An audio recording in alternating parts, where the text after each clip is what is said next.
Bien. Eh, vamos un poquito para arriba, a ver, que no me quiero perder ninguna de las preguntas. Mariana, consulta sobre el decreto 34/2019. La doble indemnización recae también sobre los SAC calculados sobre los conceptos indemnizatorios. Sí. A ver, porque el SAC sobre preaviso y el SAC sobre integración es algo que aparece separado en la liquidación, pero en realidad forma parte de la indemnización sustitutiva del preaviso y forma parte del SAC sobre la integración. De modo tal que no solamente en el caso de la doble indemnización, sino, por ejemplo, en el caso del artículo 2 de la ley 25.323, cuando dice que se incrementa en un 50% el preaviso y la integración, es decir, el 232 y el 233, ese incremento del 50% abarca preaviso con su SAC e integración con su SAC. Este, pero, o sea, hay que tener presente eso, es decir, nosotros en la liquidación lo presentamos por separado, pero esto forma parte, digamos que forma parte todo de lo mismo. No, las fechas son las que están en la última, Luis, las fechas son las que están en el último, en el último listado. No es un tema de mala voluntad, sino es un tema de orden, digamos. Entonces,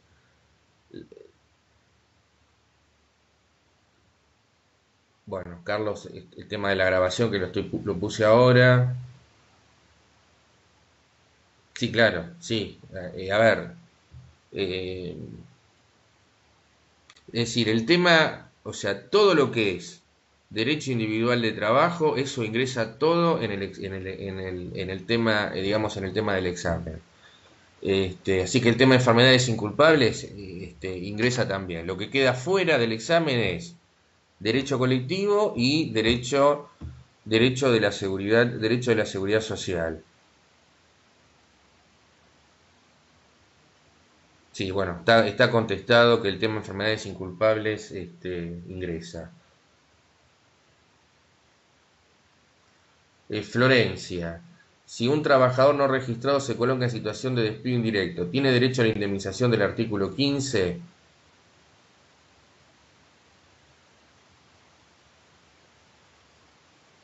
Bueno, a ver, vamos por partes. Si el trabajador, le estoy respondiendo a Florencia, ¿no? Si el trabajador no registrado se coloca en situación de despido indirecto, ¿tiene derecho a la indemnización del artículo 15 de la ley 24013? Sí, sí. De hecho, el caso de los trabajadores en negro, cuando se colocan en situación o sea, caso de trabajadores en negro es un reclamo que va a artículo 8 y artículo 15. Eh, entonces sí, esto corresponde y va. Si en todos los supuestos en los cuales el trabajador intima para colocarse, que además lo lógico es que sean despidos indirectos, o sea, pensemos la parte práctica de lo que es la ley de empleo. Estamos pensando en un caso donde el trabajador intima para que se registre o que, no, o que se corrija una registración defectuosa. Entonces, normalmente el empleador desconoce la existencia de la relación laboral o de la deficiencia en la registración y el trabajador ante esa negativa se coloca en situación de despido indirecto. Así que la respuesta es sí, el artículo 15, porque bueno, ¿por qué entra? Porque se produce dentro de los 2 años de cursada la intimación fehaciente del artículo 11. Con respecto a accidentes de prestación económica de incapacidad laboral temporaria, puede cobrar artículo 208 de la ley de contrato de trabajo y además la remuneración que le hubiera correspondido en esos días. A ver, Florencia, ¿por qué no, si te podés poner en el micrófono, porque no la termino y no dejar colgada la respuesta? No la termino de entender. A ver.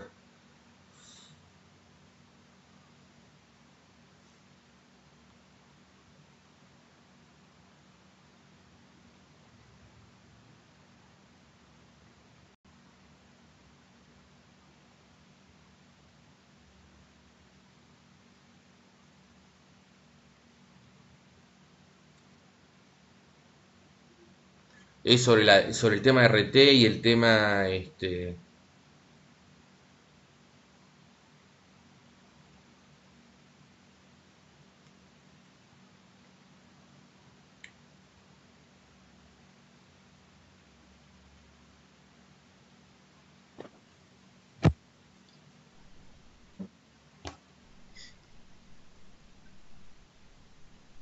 si puedes conectarte, a ver, porque no, te veo que estás, si no, bueno, hacémela en el chat, si hay problemas. A ver.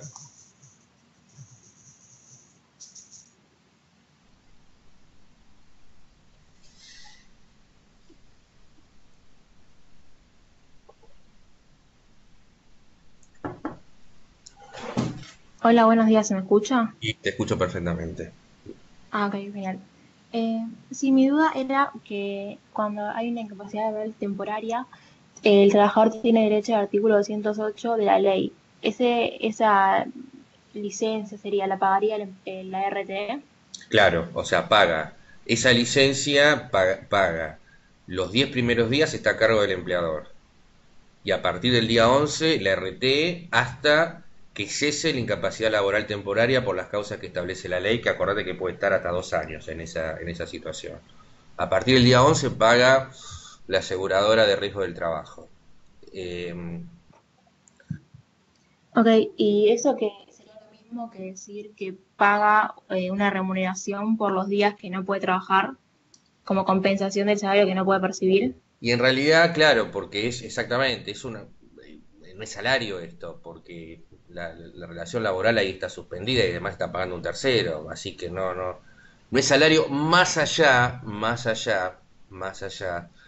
de que la reglamentación permite a la RT y al empleador, porque a lo mejor de ahí puede venir la confusión, la, la reglamentación permite que la RT haga un convenio con el empleador, que pague el empleador y que la ART lo compense de alguno de los montos o le reitera al empleador o le compense de los montos que mensualmente tiene que pagar el empleador a la RT en términos de alícuota.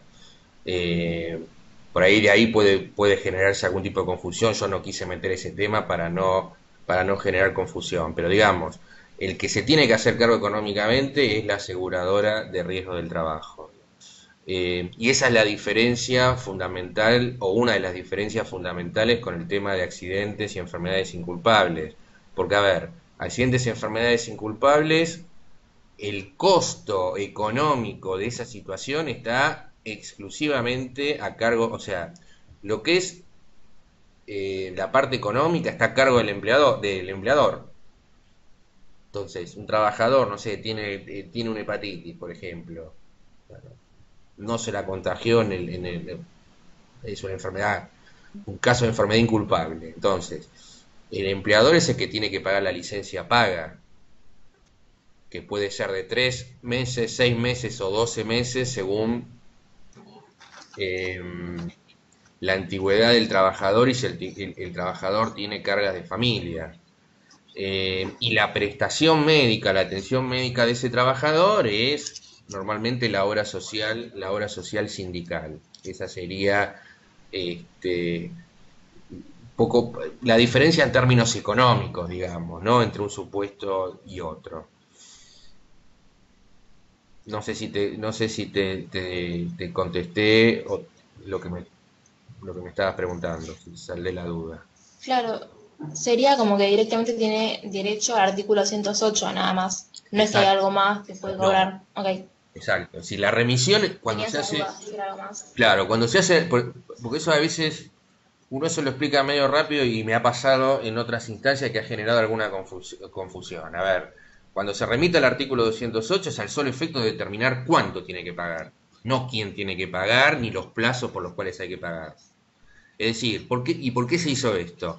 Porque antes del decreto 1694/09, el que tenía un accidente de trabajo cobraba menos, o sea, era una cosa loca esta, ¿no?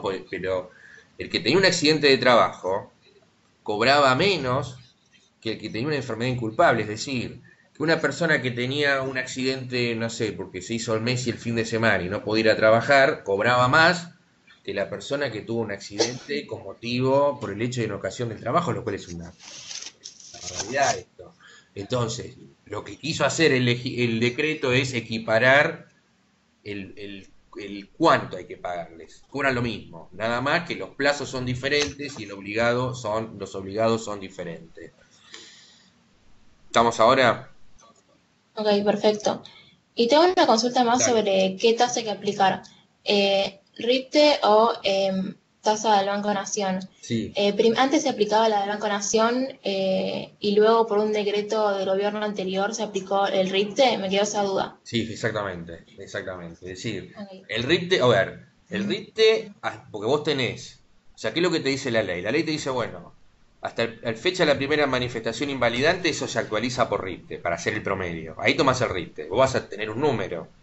Pero como eso no se paga en forma inmediata, porque ese trabajador va a ir a incapacidad laboral temporaria, bueno, y todo lo que viene después, a lo mejor si termina eso en una incapacidad laboral permanente, el tema es cómo se actualiza esos montos, ese monto, porque eso quedó fijado al momento de la primera manifestación invalidante. Entonces, el decreto, este último del gobierno anterior, lo que te dice es, siga aplicando el RIPTE.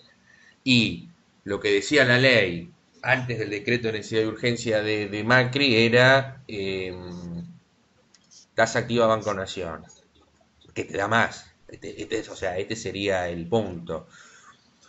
¿Cuál de las, o sea, si vos vas a la superintendencia, el tema es el trabajador que va a comisión médica, o sea, tiene que ir a comisión médica, sigue todo el trámite administrativo y ahí en sede administrativa le van a calcular el monto según el decreto de necesidad de urgencia. Es decir, le van a aplicar lo que dice, porque de hecho si vos vas el decreto de necesidad de urgencia, lo que hizo sustituir el artículo 12. Entonces, ahí le van a pagar eso.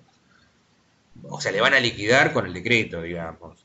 Pero bueno, está la posibilidad de que el trabajador reclame que se le pague según el texto de la ley, ¿no? Pero esas serían las dos. Pero bueno, lo que vos me decís es correcto, es así el tema.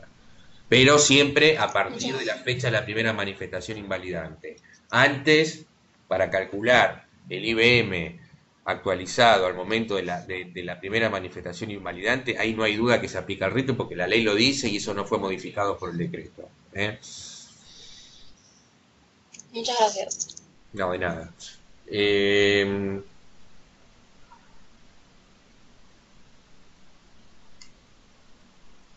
el tema el tema de los trabajos prácticos y fundamentalmente el tema de la liquidación, el tema de la liquidación final. A ver, yo no sé si voy a hacer a tiempo para mandarle un mail a cada uno sobre el tema de los trabajos, sobre el tema de la liquidación, ¿no? Los que están bien, la verdad es que no me di cuenta de mandarles un mail para decirle que estaba bien. Pero sí lo que te puedo decir es lo siguiente con respecto a lo que he visto. En general, eh, lo que, lo que vi que podía estar mal es, o sea, en general estaba bien las liquidaciones. ¿Qué es lo que vi mal, digamos? Por lo menos de los trabajos que yo mandé a rehacer. Que no me computaban el tema del tope. Es decir, lo que es preaviso, bueno, obviamente eso es muy fácil porque yo ya les daba la base de cálculo, el rubro de integración, con eso no hubo problema. Hubo algunos que no me incluyeron los rubros, otros rubros provenientes de la liquidación final, como ser vacaciones, SAC proporcional, pero bueno, eso puede haber sido un error en términos de interpretación de las consignas del trabajo, pero no un error en la liquidación en sí. Las dificultades que vi que hubo es en el tema de la liquidación del 245 y fundamentalmente por la no aplicación del tema del tope, por la no aplicación del tema del tope indemnizatorio. Hasta donde yo recuerdo, el tope, es decir, el 67% de la base de cálculo daba por encima del tope. Por lo tanto, lo que había que hacer era aplicar el 67% de la base de cálculo multiplicada por los años de antigüedad. Entonces, en general eso está bien hecho de los trabajos que vi. Lo que vi que algunos, quizás porque escucharon las clases o no leyeron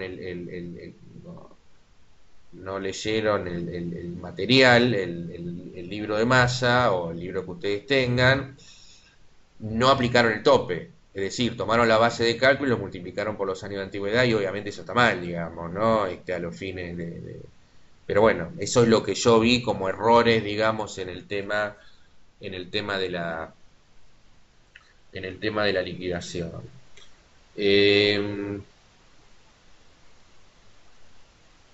Bueno, a ver,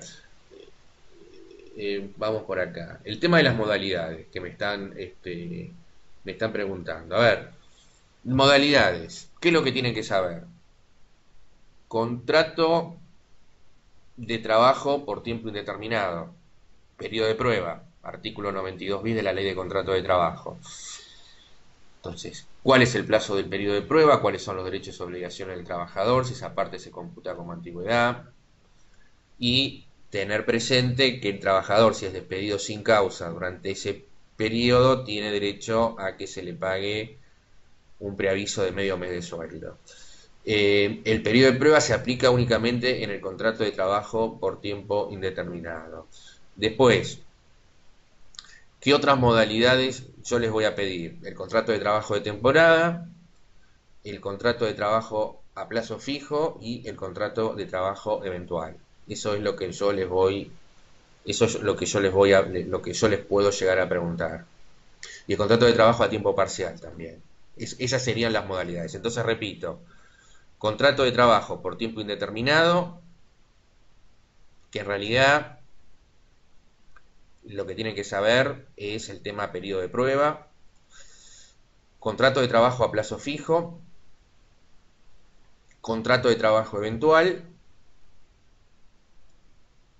temporada a plazo fijo eventual y el contrato de trabajo a tiempo parcial, que es el 92 ter de la Ley de Contrato de Trabajo. Entonces, esas son las modalidades que ustedes tienen que saber. Un tema importante que ustedes siempre tienen que tener presente, que es un tema conceptual, digamos, que ustedes tienen que tener presente, es que las modalidades de contrato o sea, que el contrato de trabajo de temporada es un contrato de trabajo por tiempo indeterminado, eso es lo que ustedes tienen que tener presente, de prestaciones discontinuas y después, es decir, que ese trabajador, si se le rompe el contrato de trabajo como regla general, tiene derecho al 245 y que tiene derecho a que la nueva temporada se lo vuelva a reincorporar y entonces ahí surge la regla del artículo 98 que determina cómo debe ser notificado el trabajador para el restablecimiento de la relación o para la continuidad de la relación. Y en el caso del contrato a plazo fijo y en el contrato de trabajo eventual, lo que tienen que tener en consideración es que son modalidades causales. Esto es, que para poder utilizar ese tipo de modalidades, o sea, la regla general es el contrato por tiempo indeterminado, que para salir del contrato de trabajo por tiempo indeterminado, por ejemplo, con un contrato de trabajo a plazo fijo o un contrato de trabajo eventual, debe haber causas objetivas que justifiquen ese tipo de contratación. Esta es un poco la idea. Causas objetivas que justifiquen ese tipo de contratación. Y además de las cuestiones formales. Entonces, para el contrato a plazo fijo tiene que haber una necesidad transitoria de la empresa, porque la regla es que a necesidades permanentes el contrato es por tiempo indeterminado. Entonces, yo tengo una trabajadora en mi estudio jurídico, supónganse. Esa trabajadora queda embarazada. Como todos ustedes saben, yo le tengo que dar la licencia por maternidad. Entonces, a mí, en mi empresa, en mi organización, surge, y a mí como empleador, me surge una necesidad de tipo transitoria. ¿Cuál es la de sustituir a esta trabajadora que está en licencia por maternidad? Y esa necesidad, obviamente que de carácter transitoria, y además yo puedo determinar de antemano cuál es el plazo de duración de esa necesidad, porque yo sé que, según la ley, tiene 90 días de licencia por maternidad. Entonces, en ese caso, estaría justificada la utilización del contrato a plazo fijo en la medida que lo celebre por escrito, establezca plazo de duración, etcétera, etcétera, ¿no? El contrato de trabajo eventual también responde a una necesidad objetiva de carácter transitoria o excepcional, porque el artículo 99 de la Ley de Contrato de Trabajo te habla de necesidades y exigencias extraordinarias de la empresa, pero no se puede determinar de antemano el plazo de duración. Entonces, la ley me permite atender esa necesidad mediante esta contratación eventual, digamos, ¿no? Previas utilización de y además utilizando las formas, la forma escrita para este tipo de contratación, y siempre que está en cabeza de quien invoque el empleador, en este caso, esta situación, lo tiene que, o sea, el juicio lo tiene que probar. La realidad es que en la práctica, digamos, ¿qué es lo que ocurre? A ver, ¿qué implica el régimen legal de esta naturaleza? Implica que el legislador no quiere, en definitiva, que vos salgas del contrato por tiempo indeterminado.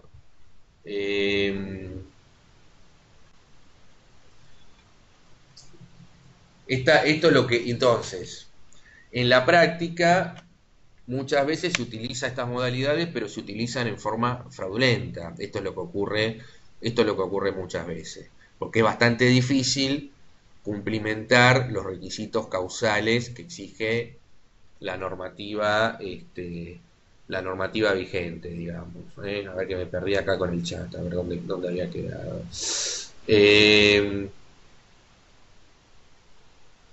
Pero bueno, esto es el tema de las modalidades.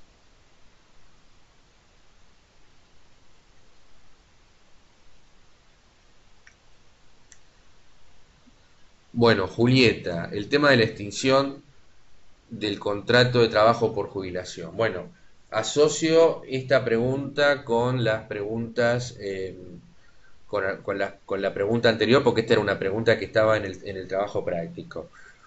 Bueno, algunos de ustedes me pusieron el texto anterior, digamos, del 252, por lo tanto esa respuesta estaba mal hecha. O me hicieron un copy-pegue de no sé, me sacaron por internet requisitos para jubilarse, me lo pegaron ahí en el trabajo y me tiraron la respuesta así. Yo calculo que esa respuesta que me dieron así es, porque a ver, la gente que se conecta somos más o menos lo mismo, no hay o sea, hay gente que ha seguido toda esta cursada, no, bueno, sin conectarse, que está perfecto porque, a ver, la conexión nunca, no era obligatoria, pero si uno no siguió si la persona que no se conectó en el momento no siguió la clase, probablemente podía pifiar con el tema de esta respuesta. Lo mismo que en el tema del tope indemnizatorio, es decir, a lo mejor yo me mandé toda esta perorata, por decirlo de alguna manera, con respecto al tema del tope, y los que han seguido la clase lo han aplicado, esto, ¿no? Porque esto fue explicado, estaban los gráficos ahí, los PowerPoint, etcétera.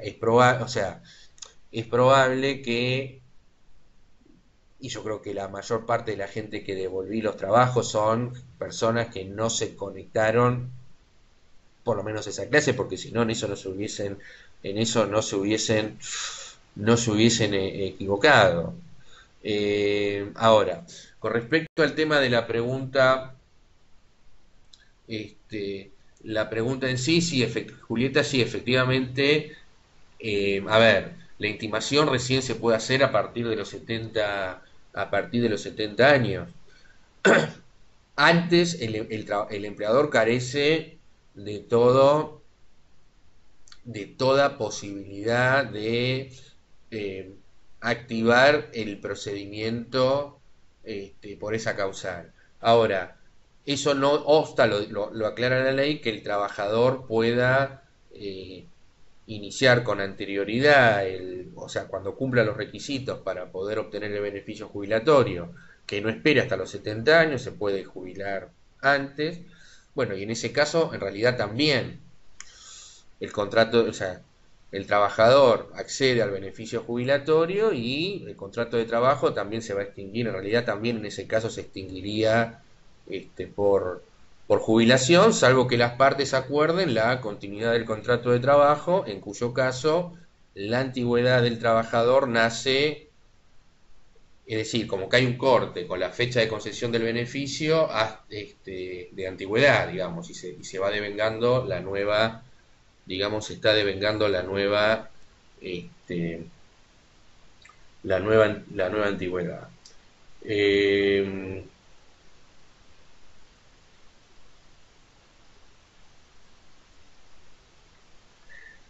eh, Ailén, si está mal respondido o no respondo lo que ustedes me dicen, yo voy contestando a medida que me aparecen en el chat, pero si la respuesta yo estoy contestando ahí, usted me estaba preguntando otra cosa, obviamente me lo aclaran y volvemos hacia atrás con la pregunta. Ailén, el tema del tope. Aplicamos el tope, es lo correcto según el ejercicio que nos dio y esa es la indemnización por despido. Sí, en este caso sí. O sea, recuerden que ustedes tienen que calcular, comparar la base de cálculo por 67% contra el tope indemnizatorio.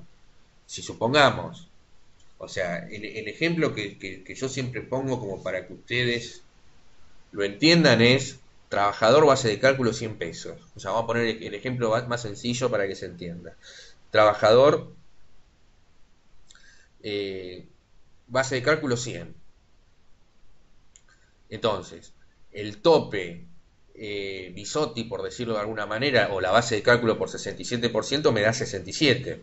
Bien.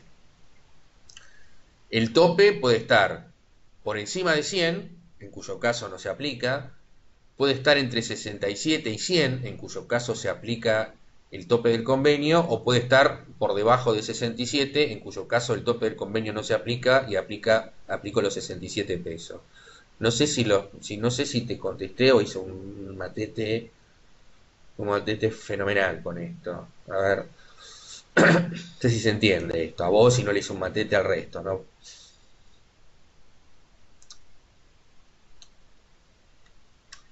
Eh, yo por eso siempre insisto, porque muchos de ustedes con buen sentido práctico me dirán, bueno, ¿para qué nos hace tanta explicación directamente que nos diga porcentaje, cómo se aplica y ya? Lo que pasa es que eso uno a veces depende de la memoria puede fallar. Yo lo que trato de explicar es para que ustedes entiendan cómo es conceptualmente el tema y ahí no se van a equivocar, digamos, ahí no se van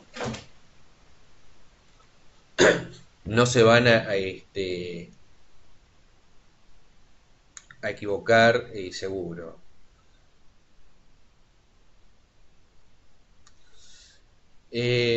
Julieta, el tema de era por el tema, entiendo yo que por el tema de la jubilación del trabajador, no tiene que hacer el empleador ninguna acción. Bueno, Ailena ahí me puso que sí que se entendió. Bueno, Florencia, urgencias que están exceptuadas de horas extras, es decir, no rige el límite. ¿Tiene derecho a que se les pague? A ver, sí, tiene derecho a que se le pague horas extras. Lo que ya, son con derecho al pago de horas extras, sí, es correcto. Lo que estamos diciendo que no rige exactamente, y lo que no rige es el límite de la ley 11.544, es decir, se puede trabajar por encima de del tope de las 48 horas, pero si se paga si se trabaja por esas causales, el trabajador tiene derecho a que se le pague horas extras.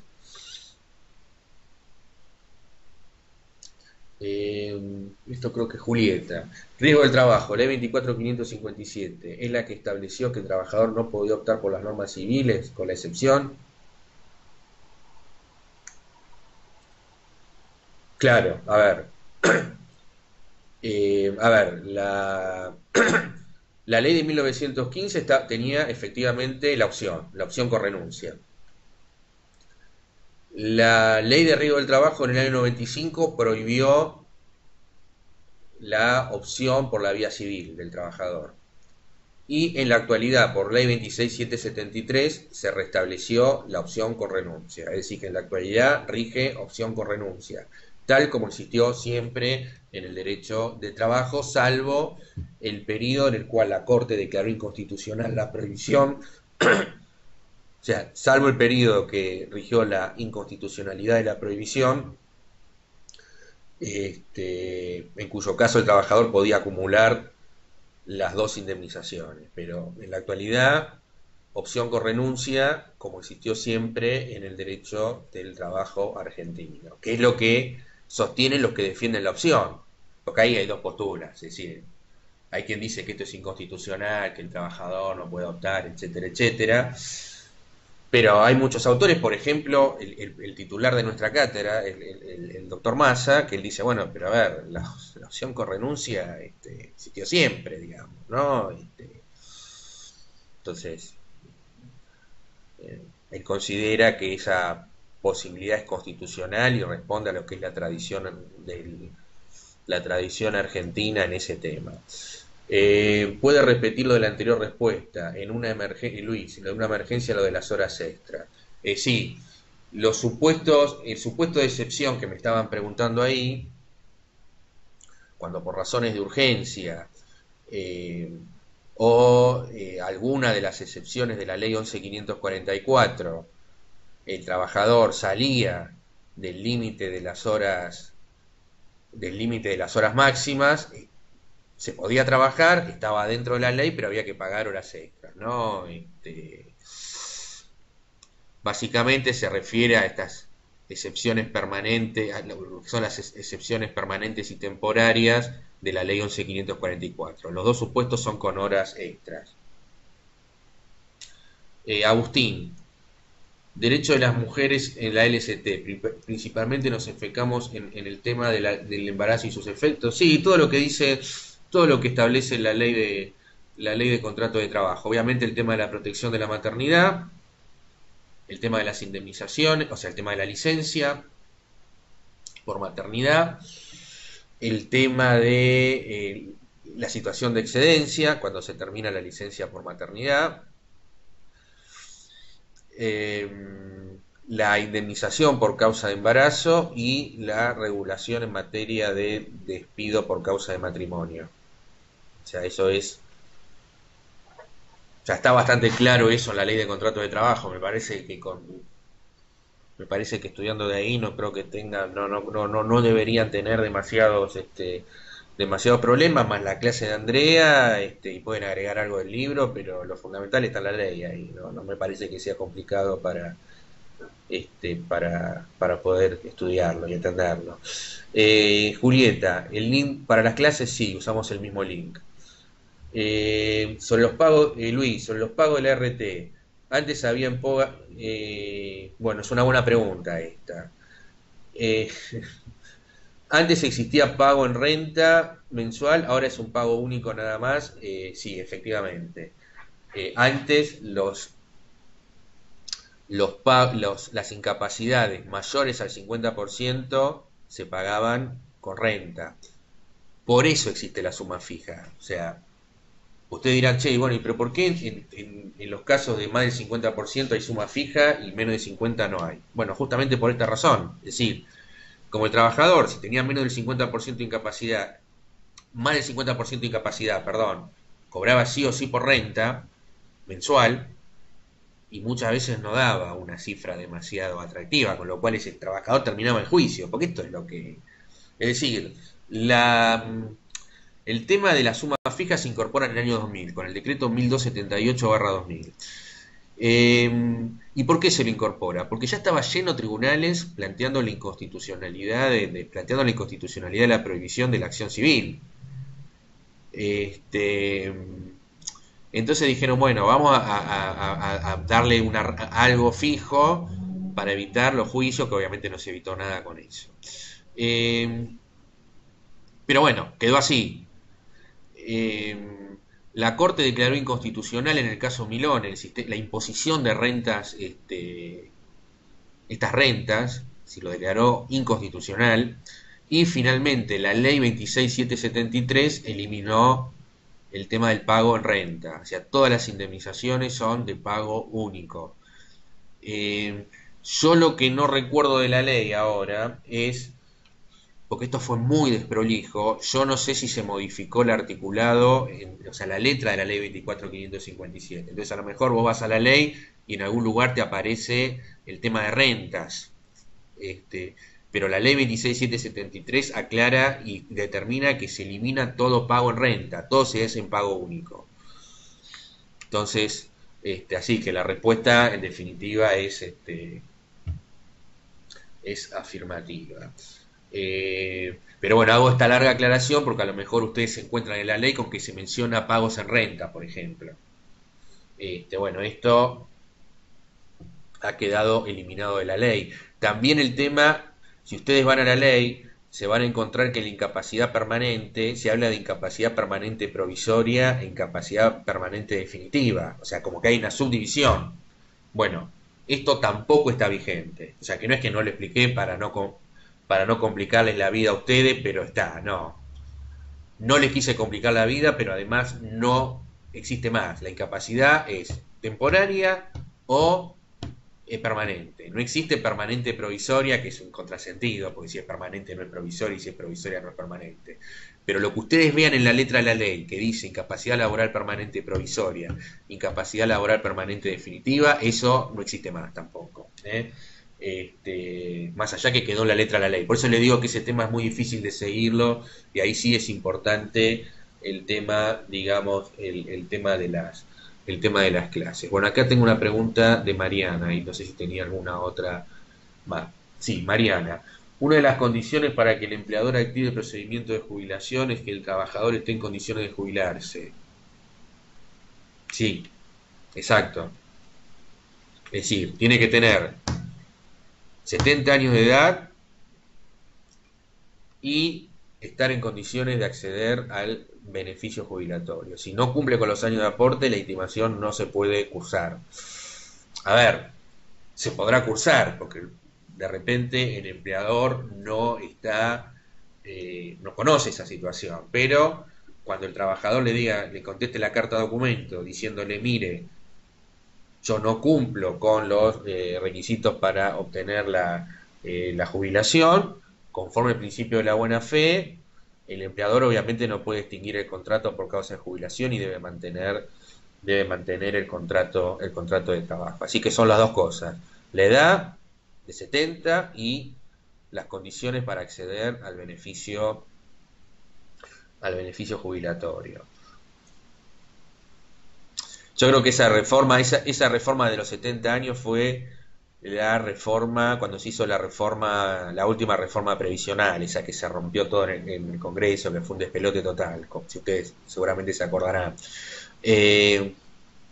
Yo creo que esa reforma preanunciaba lo que siempre está dando vuelta, que es el tema del aumento de la edad de la edad jubilatoria. O sea, me parece como que ese era el primer paso antes de ir por el aumento de la edad para jubilarse y bueno, es un proyecto que siempre anda dando vueltas, ¿no? El tema de estas modificaciones. Pero bueno, en ese momento lo que se reformó es que el empleador no te podía intimar cuando vos cumplías, decía, vos tenías estabas en condiciones de jubilarte, con la edad ya te podían intimar. Ahora el empleador tiene que esperar hasta los 70 años, digamos, ¿no? O sea, no se le quitó un beneficio, lo que quiero decir con esto, no se le quitó ningún tipo de beneficio al trabajador, digamos, ¿no? Sino se le restringió la posibilidad al empleador de extinguir el contrato de trabajo, pero no se le recortó un beneficio, por lo menos en ese punto.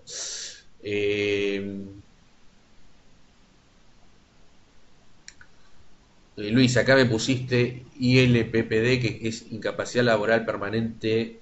No sé qué me quisiste poner con eso.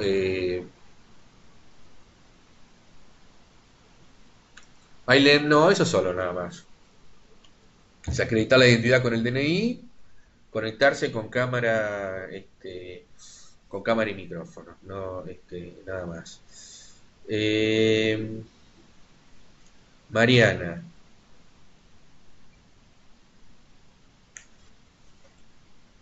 ok, entonces no se puede extinguir el contrato de trabajo si no es sin causa. A ver, no te termino, porque esto viene de una pregunta, perdón, perdí medio el hilo de la pregunta, no lo termino de entender. A ver, sí. Hola, buen día. Hola. Perdón, ¿se escucha? Perfecto. Sí, veníamos hablando que la condición para extinguir iniciar el procedimiento de jubilación era que cumpliera esté en condiciones de jubilarse, pero me decía que si no tiene los aportes necesarios no lo puede intimar. Entonces, la única forma, no hay forma de extinguir el contrato por parte del empleador si no es sin causa. Exactamente. Bueno, a ver, Ok, lo hay que podrías, indemnizar. lo podrías extinguir con causa si comete algún incumplimiento, pero Claro, no pero podría desvincularlo, no, no podría desvincularlo sin pagarle, digamos. Lo cual es bastante, a ver, lo cual está bien, está muy bien la pregunta, porque en general cuando el trabajador está en esa situación, el empleador probablemente esté esperando, o puede ocurrir, no siempre, pero el empleador está esperando estas circunstancias para extinguir el contrato, digamos, ¿no? Porque además hay otra cuestión que se da en la práctica. Normalmente el trabajador que llega a esa instancia, lamentablemente, ¿no? Digo lamentablemente, ¿por qué? Porque en general la gente de cierta edad, lamentablemente, tiene muy difícil el acceso al contrato de trabajo, es decir, no sé, una persona de 60 años o de 65 años que sea contratada es un poco difícil. Entonces, una persona que llega a estar en condiciones de jubilarse en una empresa seguramente tiene una trayectoria en la empresa y por lo tanto acumuló años de antigüedad y la empresa es posible que esté esperando estas circunstancias para poder desvincularlo y no tener que pagarle, obviamente. Así que bueno, sí, es correcto lo que vos me decís en definitiva. Decir, ok, sí, muchas lo tiene gracias. que indemnizar en definitiva y le va a salir una moneda, por decirlo en términos poco académicos, ¿no? Claramente. Bien. Muchas Eh, gracias. Perfecto. Bueno, a ver si, esperen que acá sigo bajando acá por el chat. Luis, esto es lo que no está más, no, la verdad que, perdón. Sí, exacto, o sea, lo que no está más, incapacidad laboral permanente, provisoria e incapacidad laboral permanente definitiva. Eso agarran si lo tienen en papel, lo tachan eso porque eso no. A ver, tampoco eso es tan claro, ¿no? Pero bueno, se entiende y ahí la reglamentación ha aclarado que esas situaciones no existen, no existen más, digamos, ¿no? Bárbara, el despido discriminatorio no está contemplado en la ley de contrato de trabajo directamente. ¿Qué le corresponde? Bueno, es una muy buena pregunta esta. Eh, vamos a aclarar lo siguiente. El despido discriminatorio no está contemplado así con estas palabras, pero hay dos supuestos en la ley de contrato de trabajo que están estableciendo consecuencias indemnizatorias para un despido de carácter que es discriminatorio, aunque la ley no lo diga. Me refiero a la indemnización por causa de embarazo y a la indemnización por causa de matrimonio.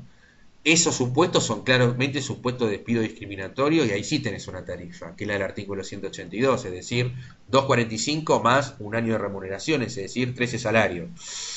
Eh, eh,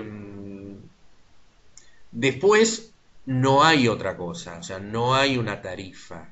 Eh, de manera tal que si el trabajador, supónganse que lo despiden por, no sé, por la orientación sexual, supónganse, o por haberse afiliado al sindicato y lo despiden por eso, o por haber ido a declarar en un juicio en contra del empleador y por eso lo despiden, bueno, el trabajador, si opta por hacer un reclamo de carácter indemnizatorio, por supuesto va a tener derecho al 245 y no está determinado en ningún lado cuál es ese plus, cuánto es ese plus que debe cobrar ese trabajador por despido discriminatorio. Pero, hay muchos jueces que aplican en forma analógica la regla del artículo 182 de la Ley de Contrato de Trabajo. Es decir, ese podría ser un parámetro. Recordá y recuerden que en el caso del despido discriminatorio, el trabajador eventualmente podría pedir la reinstalación o sea, tiene esa opción, no porque lo diga la Ley de Contrato de Trabajo, sino porque lo ha interpretado la jurisprudencia sobre la base de la ley antidiscriminatoria. La ley antidiscriminatoria dice que el juez a pedido de parte puede dejar sin efecto el acto discriminatorio. Y si el acto discriminatorio es el despido, él no va a quedarle otra alternativa al juez, si lo pide la parte, a dejar sin efecto el acto discriminatorio, es decir, el despido, y ordenar la reinstalación. Esto ha sido admitido por la jurisprudencia de la Corte. Pero bueno, obviamente no todo trabajador que es despedido quiere volver a su puesto de trabajo, ¿no? Porque de repente dice, no, yo acá no vuelvo, no tengo ningún interés en volver. Mirá lo que me hicieron. Bueno, en ese caso le corresponderá el 245 y una indemnización por despido discriminatorio, que es un signo de interrogación, el monto, porque no hay ningún parámetro en la ley, excepto la aplicación analógica del artículo 182 de la Ley de Contrato de Trabajo.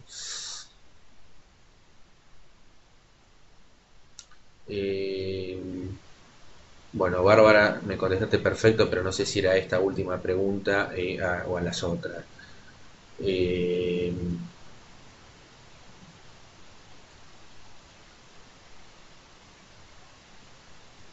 Bueno, perfecto. Bueno, bueno, son las 9 ya. Es genial esto. Bueno, a mí se me pasó, la verdad que se me pasó rápido esto. Bueno, no sé si me quieren hacer alguna otra pregunta, porque veo que el chat quedó en silencio.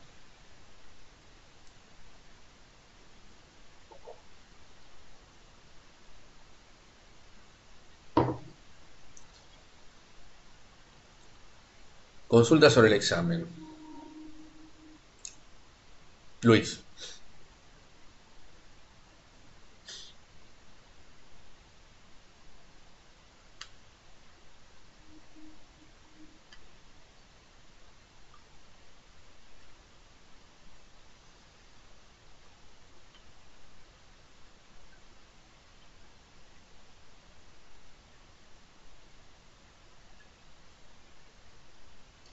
Si las clases más los trabajos que fuimos entregando serán la base.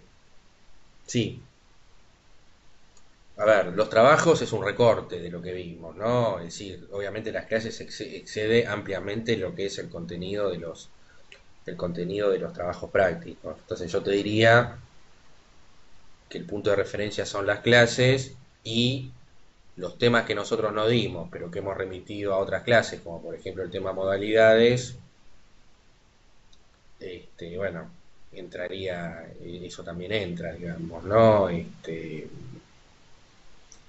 Las, yo creo que se han visto, yo creo que todos los temas los hemos visto. Al principio con el envío de videos o con remitiéndole a alguna otra clase, después las clases que hicimos por este sistema. Bueno, me quedó el tema de enfermedades inculpables, nada más que eso entra también. Si le voy a dar más prioridad a lo que no entró en los trabajos prácticos. No a ver, pensá que tengo 50, tengo como 40 y pico de personas que tengo que tomar. No voy a tomar lo que, no voy a ir con no voy a ir con esa idea. O sea, me interesa que sepan, que la materia la sepan. Eh, Entonces, bueno, haremos un punteo de varias cuestiones para que me demuestren que ustedes saben. La pregunta es hacerle varias preguntas rápidas en términos que, por razones obvias, este, lo digo esto a la luz de lo que yo vi que me pasó en la facultad, digamos en la facultad de Derecho, eh, a diferencia de un examen oral común, donde la persona a lo mejor uno la deja que piense, etcétera, etcétera, digamos, por la naturaleza acá del examen, bueno, si me contesta en el momento, bien, y si no, pasamos a otra pregunta, digamos, ¿no? Esto sería un poco, y bueno, y eso, los temas que entran en cualquiera de los temas que entran en el examen, digamos, ¿no? No necesariamente, sí es cierto que los temas posteriores al segundo trabajo práctico han quedado temas afuera importantes, y esto sí es verdad, o sea, el tema accidente de trabajo, por poner un caso, yo de eso, por una razón de que suprimimos un trabajo práctico, eso no hemos preguntado absolutamente nada. Eso entra. El tema del COVID-19, tampoco había preguntas en los trabajos prácticos y eso también entra. Que eso también lo quiero aclarar. Eso no está en el programa, pero lo he dicho varias veces, eso entra entra dentro de los temas que se van a preguntar, digamos, ¿no? Básicamente lo del tema del 223 bis y el tema de la ley de contrato de trabajo y el tema de la prohibición el tema de la prohibición de los despidos.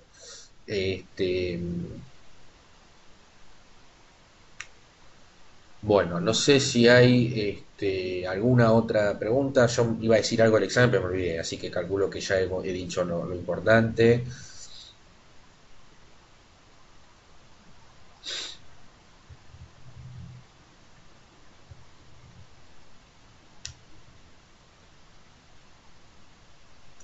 Bueno, si no hay más preguntas, ya me fui de las 9. Pensé que iba a ser una cosa más. Bueno, hemos seguido con el denominador común de todas las clases, que no he respetado el tiempo y bueno, nada.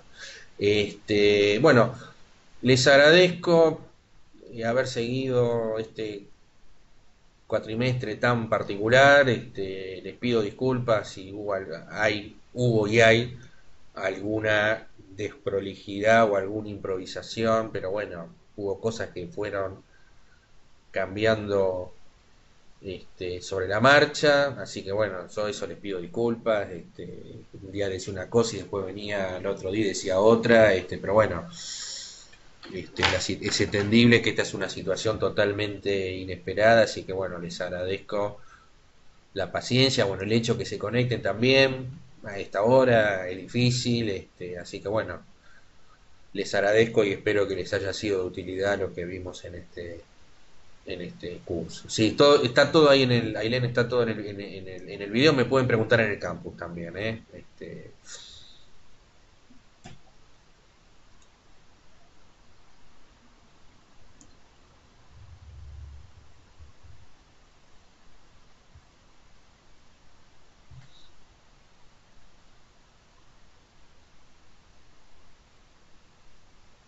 Bueno,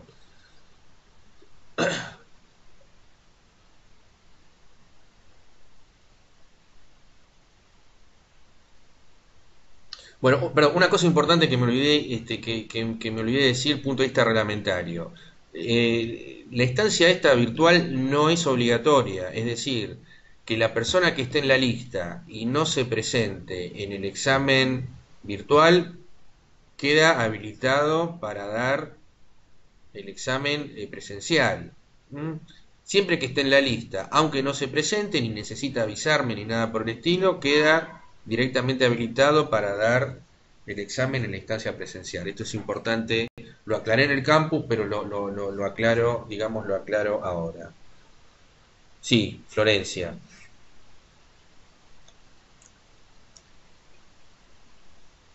Tengo una pregunta más, Sí, discúlpame. sí. Por ejemplo, si en indemnizaciones agravadas se tiene que ir a juicio para cobrar la indemnización, se le hace un recargo del 50%. Yo tenía notado que se podía colocar situación de despido indirecto. ¿Cómo sería eso? Por ejemplo, me despiden o me coloco en situación de despido indirecto por una injuria grave del empleador y voy a juicio, igual también tengo derecho al 50%. Claro, claro, exacto, Cosa sin cosa. Ok, perfecto. exacto. Perfecto. Es Muchas decir, gracias. las indemnizaciones que a vos te corresponden por despido indirecto son, según el 246 de la ley de contrato de trabajo, El 245, 232 y 233. Bueno, esas indemnizaciones, preaviso, integración, ambos con su SAC, más la indemnización por antigüedad, se incrementan en un 50%. Si el trabajador tiene que ir a juicio y si se consideró correctamente despedido, no desde ya, obviamente. Ok, perfecto, muchas gracias. No, no tenés por qué. Bueno, si no hay ninguna otra duda, calle para siempre, por lo menos en esta modalidad. La pueden hacer la pregunta en modalidad campus. Bueno, damos por terminada la clase. Les mando un saludo y los espero cada uno en la fecha asignada y si no, bueno, cuando espero que rápidamente se habilite la etapa presencial y volvamos a la normalidad. Les mando un saludo, buena semana.